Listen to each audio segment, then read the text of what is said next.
तर आजच्या भाऊच्या धक्क्याचा पहिला प्रोमो आउट झालाय, ज्यात जी सगळ्या प्रेक्षकांची इच्छा होती की वैभवला रितेश भाऊंनी बोलावं, ही इच्छा पूर्ण झाली आहे। रितेश भाऊ इथे अरबाजला विचारताना दिसतायत की घरातला गद्दार कोण आहे, तर यावरती अरबाज स्वतः सांगतोय की वैभव।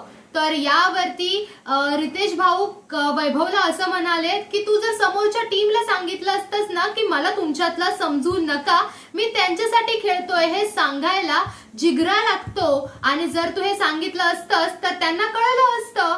सो हा जिगरा प्रोटीनच्या डब्यात बाजारात विकत मिळत नाही असं देखील ते सांगायला कचरले नाहीयेत। अशा शब्दात त्यांनी वैभवला खडे बोल सुनावले आहेत। ते हेही म्हणाले की आम्ही बिग बॉसच्या घरात वैभव पाठवला होता, गद्दार म्हणून बाहेर येऊ नका।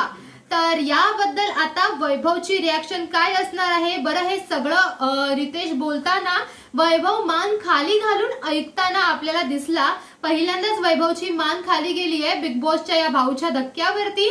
तर जी काही इच्छा होती आपल्या सगळ्याच बिग बॉसच्या प्रेक्षकांची, ती इच्छा या निमित्ताने का होईना पूर्ण झाली आहे। बरं, अजून काय ऐकायला मिळणार आहे?